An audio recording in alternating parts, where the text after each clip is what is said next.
মাসিক বন্ধ যত সময় হইছে না, মাসিক যত সময় বন্ধ হইছে না, এই বেটিয়ে সারা মাস রোজা রাখতে পারতা নাই। কোন সময় 10 তারিখ 10 রোজার বাদে রোজা ভাঙ্গা লাগবো, বেমার পাই নিব। কোন সময় 20 রোজা পাই নিব, কোন সময় 25 রোজা পাই নিব। 6-7টা 5-4টা রোজা ভাঙ্গা লাগবো। রোজা হতা লাগি শর্ত ফরমাইছই যে এই রোজা এখন আপনি 5-6টা রোজা ভাঙ্গিবা। সে সময় রমজান যাইব গিয়া লগে লগে শাওয়াল মাস হইব, তার আগে দেয় সবচেয়ে ভালো হইল এই হুকুম ইলা রাখতে দুনিয়া আল্লাহর মায়া আর নবীজির মায়া। ফারনায়ের বাদর মাস রাখো, ফারনায়ের বাদর মাস রাখো, ফারনায়ের বাদর মাস রাখো। অর্থাৎ আগামী রোজা হওয়ার আগ পর্যন্ত আল্লাহর বান্দি তুমি এই রোজা 5-6টা রোজা রাখি লইতাই। যদি ওলা রাখো তাহলে তুমি আল্লাহর মায়া আর বেটি, নবীজির মায়া আর উম্মতের বেটি, নবীজির মায়া আর উম্মত বেটি। আমরা বিধান পাই আমার কাছে আয় খবর আয় যে কোন বেটি পাইছি বিভিন্ন জায়গা আমার কাছে খবর আয় যে 40-50টা রোজা টান বোঝা আছে। 40-50টা রোজা যদি টান বোঝা থাকে কত বছর রোজা টান বোঝা করে দিয়েছ তাই আল্লাহর মায়া হইতে পারত, নবীর মায়া হইতে পারত। কথা লাগে রোজা আল্লাহ এবং রাসূলের মায়া হইতে হইতে রোজা রোজা এই কারণে তাই রাখতে পারত না। রমজান পরেও বিপদ খোঁজাই উঠে গেলে 3-4 নম্বর ফরমাইছেন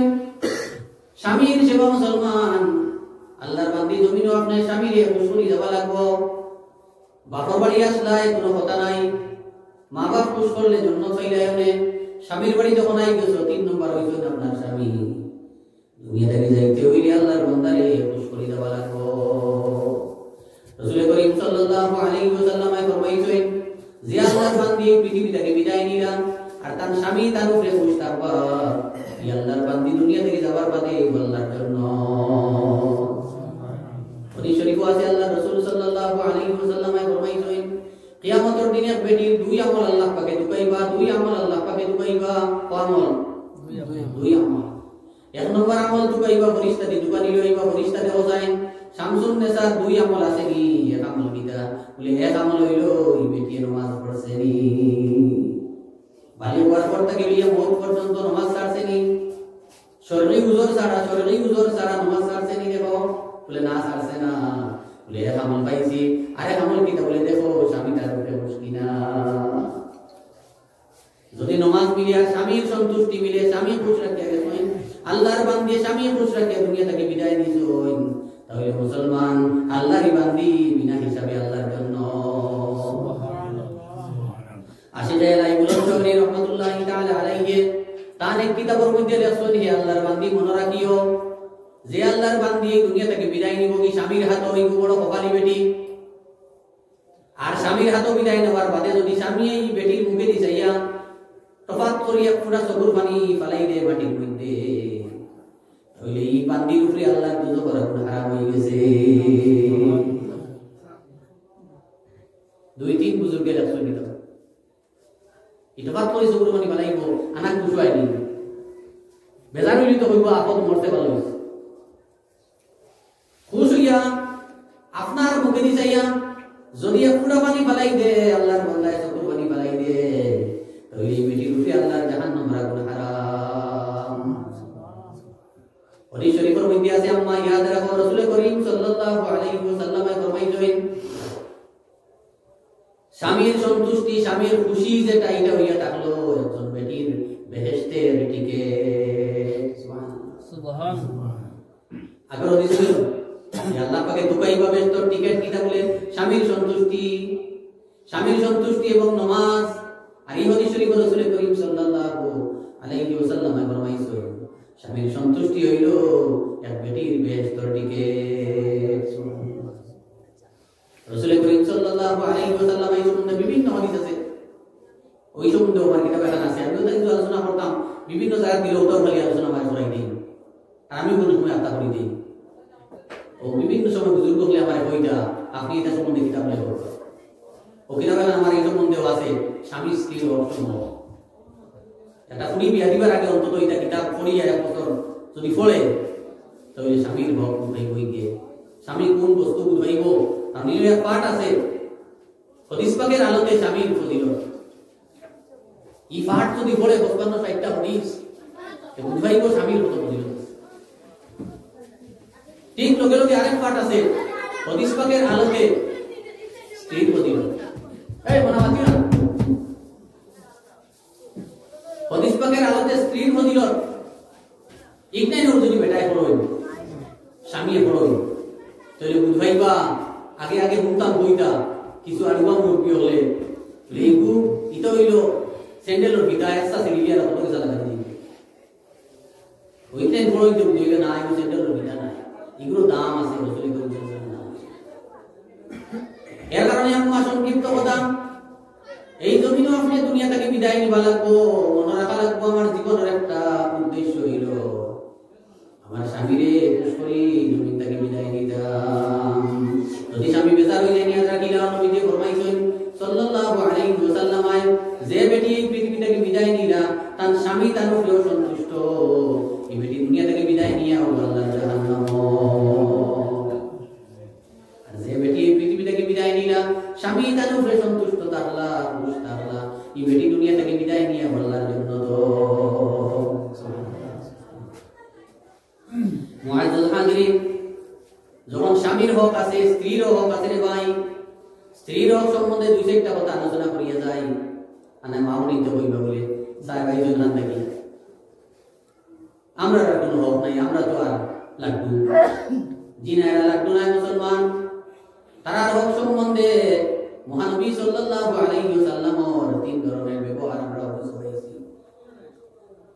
নবীজি সাল্লাল্লাহু আলাইহি ওয়াসাল্লাম আমরা আম্মা বলে 11 জন আসলাম মুসলমান কজন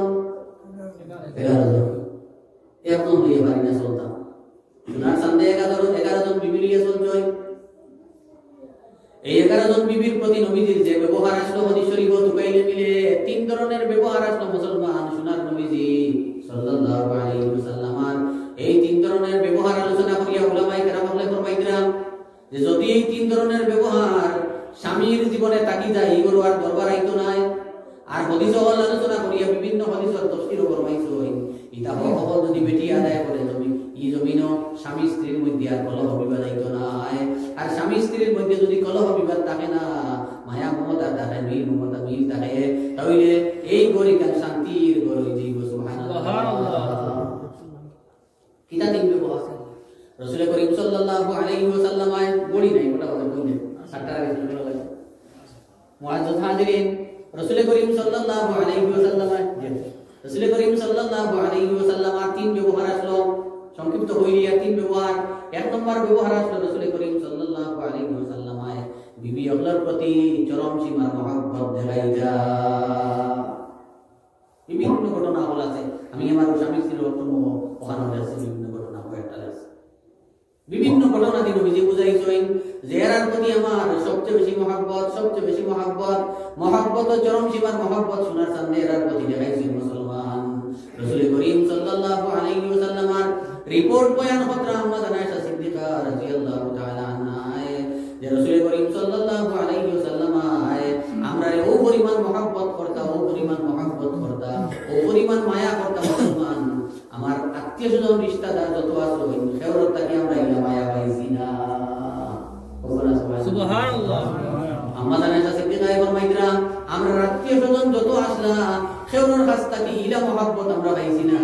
আমরা সোনার নবীজি থেকে যেটা মহব্বত পাইছি সুবহানাল্লাহ দুই নম্বর মহানবী সাল্লাল্লাহু আলাইহি ওয়াসাল্লাম আইনো শেষ নাই দুই নম্বর সোনার নবীজি সাল্লাল্লাহু আলাইহি ওয়াসাল্লাম ৬৭টা শব্দ নবীজি ফরমাইছেন ব্যবহার করতে আয়েশা ফরমাইছেন আমরা জানে যে আল্লাহ রাসূল আমরার প্রতি এই জাতীয় মায়ার শব্দ ব্যবহার করতা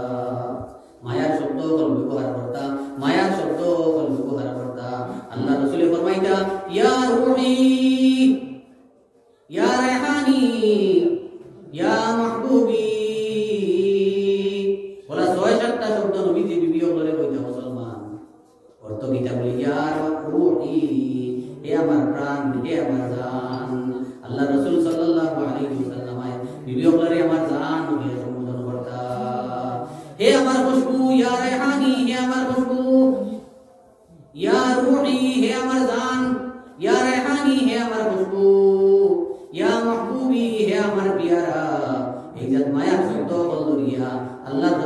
আপনারে ডাকিতা রাসূল করিম সাল্লাল্লাহু আলাইহি ওয়াসাল্লাম ফরমাইছেন নবী শরীফ যে এই জাতীয় মায়ার শব্দ যদি আল্লাহর কোনো বান্দায় তার বিবির প্রতি ব্যবহার করে তাহলে কিয়ামতের দিনের যত আযাব হল আছে এটা থেকে আল্লাহ তারে মুক্তি দিলাইবা আর বিভিন্ন ফজিলত মুসলমান এতে মনে করেন না জানি ফরজ ওয়াজিব সুন্নতে মুআক্কাদা এটা সাহিয়া আর ওলা চললে খালি বেস্ট পাই দিবা হয়তো নাই ইগনে তো ফাউন্ডেশন ফরজ ওয়াজিব সুন্নতে মুআক্কাদা ইগনে যদি ছাড়া দিতে আর কিছু নাই আপনার ওনাই নাম্বার করিয়া যদি ওনা ওনাই করা যায় আমার এই আছে গোলপাড়া তারপর আমি আলোচনা করলাম আর এই কথা এখানে বাঙ্গিছি না তো একটা আমি হুজুর একটা কথা আপনাকে প্রশ্ন করবো বলে করেন আপনি বললেন যে এইটা শব্দ ব্যবহার করলে আখিরাতের দিনের সব আযাব থেকে মুক্তি দেওয়া হবে তাহলে তো ফরজ ওয়াজিব নামাজ রোজা ফরজ কিছুই লাগবে না লেখা লাগবে তাহলে এই কথাটা আপনি মানলেন না আমি বললাম যে নামাজ রোজা হজ যাকাত ফরজ ওয়াজিব যেগুলো আছে সুন্নতে মুআক্কাদা যেগুলো এগুলো এই দ্বীন ইসলামের ফাউন্ডেশন এগুলো যদি আপনি পরিত্যাগ করেন তাহলে কিছুই আর কাজে আসবে না রাসূল করিম সাল্লাল্লাহু আলাইহি ওয়াসাল্লাম তিন নম্বর ব্যবহার করতা তিন নম্বর ব্যবহার রাসূল করিম সাল্লাল্লাহু আলাইহি ওয়াসাল্লাম আল্লাহ রাসূল সাল্লাল্লাহু আলাইহি ওয়াসাল্লাম মাঝে মধ্যে বিবি হকলের প্রতি বিবি হকল লাগি ফুর্তি করতা ওমান তাই কেন সেটাই দিব বিবি হকল লাগি মাঝে মধ্যে ফুর্তি করতা মুসলমান এক ফুর্তি শুধু আলোচনা করব আমার কিতাব আছে আল্লাহ রাসূল সাল্লাল্লাহু আলাইহি ওয়াসাল্লাম একদিন আম্মা জানা আয়েশা সিদ্দিকা রাদিয়াল্লাহু তাআলা আনহা ফরমাইয়া আয়েশা রে আজকে তোমার আমার দৌড় প্রতিযোগিতা হইতো সে আগে যাই দেখতা যেমন এক নিশান দিলা বুঝা তো বলো আমাদের কেমন সুন্দর গিয়া দেখে সে আগে যায় মুফাসসিরিন কারণ বলে ফরমাইতে এই সময় রাসূল করিম সাল্লাল্লাহু আলাইহি ওয়াসাল্লামের বয়স ছিল 55 বা 56 বছর আর আম্মা জানা আয়েশা সিদ্দিকা রাদিয়াল্লাহু তাআলা আনহার বয়স ছিল 20 বা 21 বছর মুসলমান নবীজি ফরমাইলা আয়েশা ফরমাইলা ইয়া রাসূলুল্লাহ এটা প্রতিও ইয়া রাসূলুল্লাহ আমি তো বেটি যুবতী বেটি আর আপনি মুরব্বি মানুষ আমাকে দৌড় করতে নাই আল্লাহ রাসূলের ঘরে দেখিলেন চলো দিলা দেখা গেল আয়েশা সিদ্দিকা আগে গেল গিয়া যেন নিশান দিছো কোনো আগে গেল তখন আম্মা জানি ফরমাইলা ইয়া রাসূলুল্লাহ কইছি আমি আগে যাই তাই যাতে আর জায়গা চাই গেল আম্মা জানি ফরমাইলা আর জায়গা থেকে কিতা করতে আইলো গেল আমি আগে যাইমু রাসূল করিম সাল্লাল্লাহু আলাইহি ওয়াসাল্লাম সামান্য চিন্তা করলাম মুসলমান আখতা হইয়া উঠিলা আয়েশা রে আমি কিন্তু এই আগে যাইমু সুবহানাল্লাহ আম্মা জানি বুঝি নিছি তুরা দিয়ান দর্শন আইছে ইয়া রাসূলুল্লাহ হইতো না দেখবা আমি আগে যাইমু বলে না আয়েশা আমি আগে যাইমু দৌড় দিলা মুসলমান নবীজি আগে গেলা গিয়া আম্মা জানি ফরমাইলা ইয়া রাসূলুল্লাহ আমরা কি ফুর্তির মধ্যে কিটা ঘটনা ঘটছে তোরা কইয়া দেখবা আম্মা জানি আয়েশা সিদ্দিকা রে নবীজি ফরমাইলা আয়েশা রে আমি তোমার লাগে সেই ফুর্তি করিয়া এই কারণে তোমার প্রতি আমার মহব্বত বেশি বাড়িতো তোমার মন অঞ্জয় করতাম বলি আয়েশা গতিকে এই উদ্দেশ্য থাকার কারণে এই ফুর্তি গান ইন হইছে না আল্লাহ পর্যন্ত পৌঁছে গেছে আমার আল্লাহ তোমার লাগে পয়লা ফুর্তি করছো গতিকে তুমি জিতিছো আর বাদরবার আমার আল্লাহ আমার লাগে ফুর্তি করছেন গতিকে আমি জিতেছি সুবহানাল্লাহ এই যে মধুর আচরণ শোনার সান্দর আসলো ভাই এনকে দু জাহানের বাদশাহ মুহাম্মদ সাল্লাল্লাহু আলাইহি ওয়াসাল্লাম জান মুসিলা আসমান জমিন জান সূর্য আলো বাতাস পানি যত কিছু আমরা দেখি আর কার উসিলায় বানাইছো রাসূল করিম সাল্লাল্লাহু আলাইহি ওয়াসাল্লাম সেই নবীজি যেই জাত ব্যবহার মুসলমান বিবি হকর প্রতি আমাদের আমাদের তো গেটটা তার বেটটা আমি ওই প্রায় গেটটা তার বেটটা এই মোল্লা গেটটা তার টাইম মোল্লা বেটটা তো চলে গেল याद रखिए तो मुसलमान अल्लाह पाक के हमरा हिफाजत करो ওলা আমল আর তৌফিক দেখো আল্লাহুম্মা আমিন মুআজ্জাজ হাজিরিন 40 মিনিট হয়ে গেছে আমি আলোচনা শেষ করলাম যাইয়া ও আপনারা আগেও কিছু হুজুররা তো কিছু আমি এখন কিছু চাই দোয়া করতাম যেহেতু দোয়া